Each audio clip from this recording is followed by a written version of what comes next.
Hi, Dave here, G3LRC. What I'm going to talk to you today is about the seismic shift in amateur radio technology because of polar modulation, which is going to mean the way in which we buy radios and the way in which we look at our current transceivers is going to be totally changing as a result of two metrics I'm going to talk to you about today. I am amazed that the marketing people at the radio companies have not picked up on this and started using this already. But hey, I'm going to give it to you and share it to you, and I've borrowed it from my other sport, which is cycling, because we're talking about watts per kilogram and dollars per kilogram. Replace that dollar with whatever the currency is where you are, but let's use the default fiat currency. So we're going to use dollars for the purpose of this video, because polar modulation means now that transceivers are lighter and more powerful, and arguably cost less and are more powerful. Now, what I'm talking about is two particularly weird radios. Well, not so weird. We've got the QMX Plus, and please have a look at the great video on the RSGB Radio Society of Great Britain website that was done at the RSGB conference that recently happened in the UK by Hans at QRP Labs, and he talks about the QMX Plus and how he devised using, this is for SSB, polar modulation. It is a great video. Have a look at that. The other thing to listen to is Ham Radio Workbench, and you can hear from the innovator of the Flex Aurora, because we're talking about here, QMX Plus and the Flex Aurora. And when you look at those and you listen to the innovator of the Flex Aurora on there and how he came about and his journey to come about designing something that get then picked up by Flex and give him the financial backing needed to produce what he's produced, that what we've ended up with is two radios, both at opposite ends of the spectrum, one circa $7,000, let's say, and one £185 or dollars built, and completely different, but they have completely changed, utterly changed the way in which we will look at radios going forward. And let me explain to you why. Okay, let's start with the QX Plus. QMX Plus, you can see you can buy it as a kit or you can buy it built. If you buy it built, there's a waiting list, just to bear this in mind. And I know people like Nathan, M0NXD, and Bob, G5 Pi, PYE, have built them and having amazing success. But anyway, let's just get to the point on this. So let's say we've got an assembled QMX Plus that costs roughly $185. Its maximum power is 5 watts. However, its effective power when compared to a linear amp, because it's using polar modulation, is 12 watts. Your dollars per watt is $15.42 per watt. Think about this new metric, dollars per watt. $15.42 per watt. Now, an Elecraft KX2 is $1,000, let's say, puts out 10 watts linear and costs $99.90 per watt. I'll leave you hanging on that one. You might go, Dave, what about the Yaesu FTX1 field? It's amazing. 10 watts for $1,150. That's $115 per watt. What about the ICOM IC705? You use one of those for POTA, Dave, you're going to say. That's $1,300 for 10 watts, $130 per watt. So let's think about that. A QMX Plus assembled, built for you, all the hard graft done, is $15.42 per watt. Remember that? Compared to roughly $100 to $130 per watt. That's a ridiculous difference. That's amazing value for money. So let's now look at the Flex Aurora. The Flex Aurora, it depends which model you're going to use. So we're going to choose mid-price. What we're going to use is the Flex Aurora AU510M at $7,349. That's $7,349. Oh, once again, in my sport of cycling, that is not an expensive bike for people to poodle to the cafe on.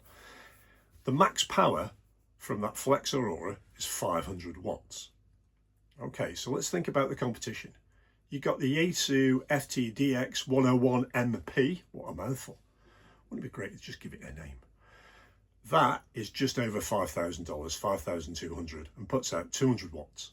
The ICOM 7760 is just over $6,000, 6,400 let's call it, for 200 watts. And the Kenwood TS890S is $4,500 for 100 watts. So what does that mean in dollars per watt? Well, the Aurora, now think about it as you go, oh, it's a lot of money. It's a lot of money, Dave, that is for a radio. It is $6.12, $6.12 per watt. Think about that, $6.12 a watt. What about the Yaesu? Everybody loves the 101 MP, should say. Please, Yaesu, just give them normal names, you know, like Ford Cortina. It is $5,200, remember, 200 watts, which is $26. So you can pay $6 a watt or $26 a watt. The ICOM is $32 a watt, and the Kenwood, $46 a watt. That is crazy. So that is on 500 watts though, but bearing in mind that the effective power of the Flex Aurora is 1,200 watts because it's polar modulation. So for a linear amp to produce 1,200 watts is like the Flex kicking out 500 watts. Watch Hans's presentation on the RSGB channel and it will convince you. It's fantastic. I will read the Practical Wireless article all about the QMS Plus and polar radiation. So instead of, you've got a 500 watt polar modulation SSB radio. So we're talking about an SSB here, or an FT8 or CW. 500 watts, but it's equivalent to SSB of 1,200 watts with a traditional linear. So that is ridiculous when you look at it that way. Yes, it's a lot of money, but look what you get for that money. One of the arguments that was made on the Ham Radio Workbench podcast, slightly tongue-in-cheek, is you could take the Flex Aurora out on a POTA with you because it weighs 8 kilograms. 8 kilograms for 500 watts out. Now, let's not get into the technicalities of needing a 3-pin, or depends where you want the 2-pin plug into the wall plug, or some inverter. But that's, 8 kilograms isn't beyond the realms of carrying it a short distance. But let's go down, first of all, down to the QRP end. And if we look at the QMX Plus, a QMX Plus is, remember this, $185. But what we're talking about now, we're just talking about this little unit. And what we're talking about is how heavy is it for the watts it puts out. Weight is 0.58 kilogram, which means its watts per kilogram is 20.69. And that's the important one. The bigger the number, the better. Now, I've got to give it to the Ellicraft. Ellicraft KX2, 10 watts, weighs just 0.37 kilogram. And I've got a watts per kilogram of 27.03, top of the charts on this. The worst one out of the QRP radios is the Yaesu FT818, which just sits below the FTX One Field. FTX One Field is 8 watts per kilogram. Top of the charts, remember, is the little Ellicraft. Second is the QMX Plus. Last are the Yaesus, with ICOM sitting in the middle. How about that so far? But let's go to the other end of the pain scale, where you're paying $7,000 for a top-of-the-range radio. You've walked into the radio shop and you could buy a Kenwood, you could buy an ICOM, you could buy a Yaesu, or now you could buy the Flex Aurora, or one of the old Flex models. Which one do you go for? Okay, so the Flex Aurora weighs, I mentioned already, 8 kilograms.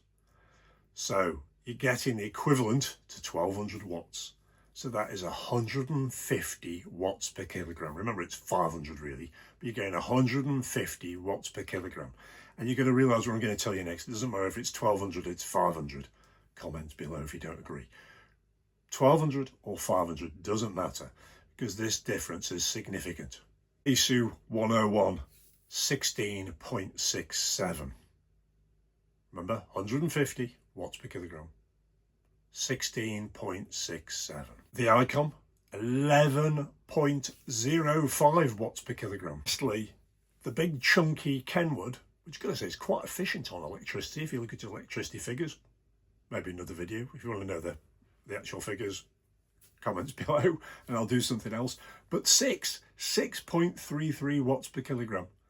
6.33, so we go from 150 for the Aurora, right the way down to 6.33. So you can see the comment. If you've got something that's 8 kilogram, £16 old money, just over, call it £17, you could carry that. You could carry it. Battery with the inverter would weigh a blinking ton, but if you go on RV, you could do this. Let's say you go on RV, you go out a converted van, you go out with this, you've got the battery power to power it, you've got the inverter, you've got 500 watts for a field day, and we're not talking about 1200 watts at the moment, we've got 500 watts for a field day. You can run FT8, you can run SSB, you can run CW, do all that malarkey, and there you've got it there on an SDR radio with all the latest technology in it as well. And I'm sure I'll leave Flex to sell all that to you, just what the thing does. But that's amazing, isn't it? It's not that heavy, but a lot of power out. Try and do that with something else completely and utterly different. So I've seen what Callum takes out in the field with his 800 watt linear and his Kenwood and all that sort of stuff, and his big batteries are phenomenal. But he could really lighten up his setup if he bought a Flex Aurora, which is absolutely incredible. So you look at it, you can see where I'm going to now. If you go into a radio shop at the moment and you've got the money to spend, the big moolah, and you go, right, you know, for example, just retired, I'm going to treat myself. You're not going to buy the Kenwood, you're not going to buy the Yaesu, and you're not going to buy the Icon, because you're spending a lot of money for at maximum 200 watts. You're then going to spend easily that money again for a linear amplifier to give you, let's say, 1200 watts, or 1000 watts here in the UK is the limit, but I'm sure you get lots of losses on the way. Whereas if you go and buy the Aurora, you're spending the same amount of money for 500 watts, no need for a linear amp. The QMX Plus, talk to the people who use them. Have a look at the forums, and if you get a chance, speak to Nathan M0NXD, and hopefully I'll get around to it. I'll do a video with Nathan about what he's done, and he's built the thing from scratch. He's getting ridiculous results. It's absolutely fantastic. It's a little box of wonder. It's incredible. So if you're going QRP, you just have a QMX Plus, and if you're going QRO, you just have a Flex Aurora, or whatever the others do, because they must be working like mad now to work out how they build radios themselves. I expect new Yaesus, new Icons and new Kenwoods, otherwise they're going to be left in dust. What do you reckon? Let me know. And thanks ever so much for taking the time to watch this. Whatever you're doing with your radios, have fun. 73s.